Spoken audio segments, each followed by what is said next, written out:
శ్రీకాకుళం రాజకీయాల్లో hot seat ఏదైనా ఉంది అంటే అది ఖచ్చితంగా టెక్కలు మాత్రమే.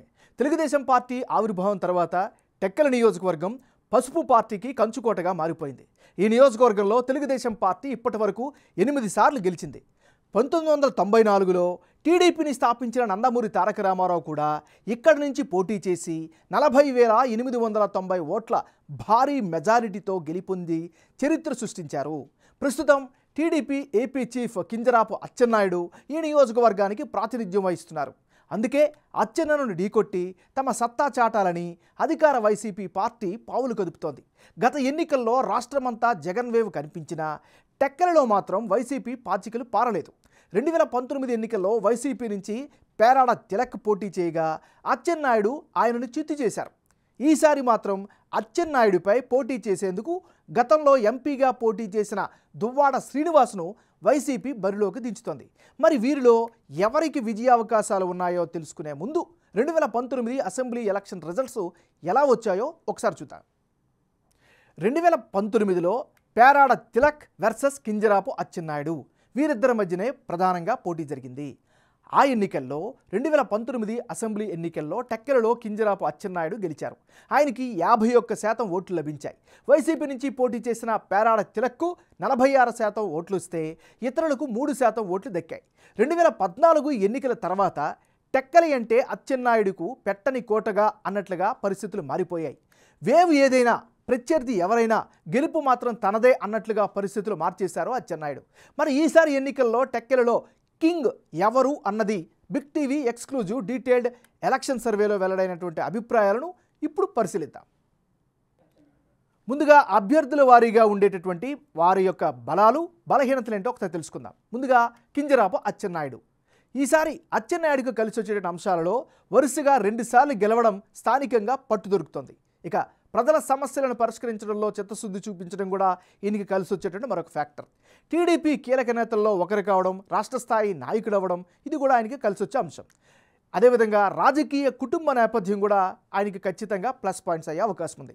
మరి ఈసారి అచ్చెన్నాయుడికి మైనస్ పాయింట్స్ ఏంటి అవి కనుక ఒకసారి పరిశీలిస్తే, మంత్రిగా ఉన్నప్పుడు ఆశించిన అభివృద్ధి చేయలేదు అనేటటువంటి ఒక అపవాదు కావచ్చు, ఆరోపణ కావచ్చు బలంగా వినిపిస్తోంది. ఇక దూకుడు స్వభావం కూడా కొన్నిసార్లు మైనస్ అయ్యే అవకాశం ఉంది. సో ఇవి ఈయనకి సంబంధించినటువంటి ప్లస్లు మైనస్లు. వైసీపీ నాయకుడు దువ్వాడ శ్రీనివాస్. మరి ఈయనకి సంబంధించినటువంటి అనుకూల అంశాలు ఏంటో పరిశీలిద్దాం. వరుసగా ఓడిపోయారు అనేటటువంటి సింపతి వర్కౌట్ అయ్యే అవకాశం కనిపిస్తోంది. ఇక పార్టీ కార్యక్రమాల్లో చురుగ్గా పాల్గొంటున్నారు, కార్యకర్తలు కలుపుకొని వెళ్తున్నారు. ఇవి కూడా రాజకీయంగా కలిసి వచ్చేటువంటి అంశాలు. మరి దువ్వాడ శ్రీనివాస్కి మైనస్ పాయింట్స్ ఏంటో పరిశీలిస్తే, నియోజకవర్గానికి కొత్తగా రావడం వల్ల ఈయనకి మైనస్ అయ్యే అవకాశం ఉంది. అచ్చెన్నాయుడు లాంటి బలమైనటువంటి నేతను ఢీకొట్టడం అంటే అది కూడా మైనస్ ఫ్యాక్టర్గా చెప్పుకోవచ్చు. ఇక నియోజకవర్గ నేతల్లో అంతర్గత కుమ్ములాట్లు కనిపిస్తున్నాయి. ఇది ఈయనకి చేటు చేసే పరిస్థితి కనిపిస్తోంది. ఇక అనేక గ్రామాల్లో వైసీపీపై ఉన్న వ్యతిరేకత ఈయనకి నెగిటివ్ ఫ్యాక్టర్ అయ్యే అవకాశాలు కూడా ఉన్నాయి. ఇక అమలు కాని వైసీపీ ప్రభుత్వ హామీలు ఈయనకి మెడకు చుట్టుకునే అవకాశాలు కూడా కనిపిస్తున్నాయి. ఇది ఈయనకి సంబంధించినంత వరకు ఉండే ప్లస్లు మైనస్లు. టెక్కల నియోజకవర్గంలో ఉండే కులాల పరంగా ఉండే సమీకరణలు ఏ విధంగా ఉన్నాయో ఒకసారి చూద్దాం. ఇక్కడ కాలింగులు 32% ఉండారు. ఇక తూర్పు కాపులు 16% ఉంటే మత్స్యకారులు 13%, పోలినాట వెలమ కమ్యూనిటీ 13%, యాదవులు 11%, ఎస్సీలు 8% ఈ నియోజకవర్గంలో నివసిస్తున్నారు. అంటే టెక్కల నియోజకవర్గంలో కాలింగ సామాజిక వర్గ ప్రజల జనాభా అధికం. 32% ఓటర్లు ఉన్న ఈ సామాజిక వర్గంలో తెలుగుదేశం పార్టీకి 30% మద్దతు ఇస్తారని బిగ్ టీవీ సర్వేలో తేలింది. ఇక 60% మంది ఓటర్లు వైసీపీకి, మిగిలిన 10% మంది ఇతరులకు మద్దతు ఇస్తామని ప్రకటించారు. ఇక సబ్ క్యాస్ట్గా ఉన్న బోరగాపు కళింగ ప్రజలు మొదటి నుంచి టీడీపీకి మద్దతు తెలుపుతుంటే, కింటాల కళింగ ప్రజలు మాత్రం వైసీపీకి బలమైన మద్దతుగా నిలుస్తున్నారు. ఇక 16%గా ఉన్న తూర్పు కాపు సామాజిక వర్గ ప్రజలు 45% టీడీపీకి మద్దతు తెలుపుతుంటే 50% మంది వైసీపీకి మద్దతుగా నిలుస్తున్నారు. ఇతరులకు 5% మద్దతు పలుకుతున్నారు. ప్రభుత్వ పథకాలైన వైఎస్ఆర్ చేయూత, రైతు భరోసా పథక లబ్ధిదారులు వైసీపీకి జై కొడుతున్నారు. అయితే మెజారిటీ ప్రజలు మాత్రం టీడీపీకి మద్దతు ఇస్తున్నట్లు చెబుతున్నారు. 13% ఉన్న మత్స్యకారులు కూడా అత్యధికంగా 50% వైసీపీకి మద్దతుగా నిలుస్తున్నారు. అయితే సంప్రదాయ ఓటు బ్యాంకుగా ఉన్న 45% మంది టీడీపీకే జై కొడుతున్నారు. మిగిలిన 5% మంది ప్రజలు ఇతరులకు మద్దతు తెలుపుతున్నారు.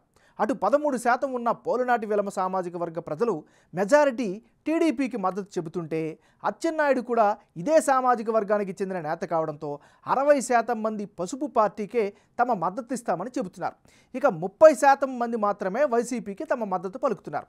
యాదవులు 11% ఉంటే టీడీపీకి 55% మంది, వైసీపీకి 40%, ఇతరులకు 5% మద్దతుగా పలుకుతున్నారు. ఇక 8% ఉన్న ఎస్సీ సామాజిక వర్గ ప్రజల్లో టీడీపీకి 45%, వైసీపీకి 50%, ఇతరులకు 5% తమ మద్దతు ఇస్తామని బిగ్ టీవీ సర్వేలో తెలియజేశారు. వచ్చే ఎన్నికల్లో టెక్కల నియోజకవర్గం నుంచి ఎవరెవరు పోటీలో ఉంటే ఫలితాలు ఏ విధంగా వచ్చే అవకాశం ఉందో ఇప్పుడు పరిశీలిద్దాం. ముందుగా దువ్వాడ శ్రీనివాస్ వర్సెస్ కింజరాపు అచ్చెన్నాయుడు.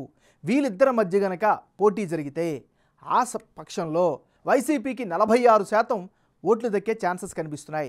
టీడీపీకి 49% ఓట్లు దక్కే ఛాన్సెస్ కనిపిస్తున్నాయి. ఇతరులకు 5% ఓట్లు వచ్చే ఛాన్సెస్ ఉన్నాయి. అంటే బిగ్ టీవీ సర్వే ప్రకారం టెక్కలలో ఈసారి కూడా ఎడ్జ్ అచ్చెన్నాయుడికే ఉన్నట్లుగా కనిపిస్తోంది. వైసీపీ తరపున బరిలోకి దిగుతున్న దువ్వాడ శ్రీనివాస్కు 46% ఓట్లు దక్కే ఛాన్సెస్ ఉన్నాయి.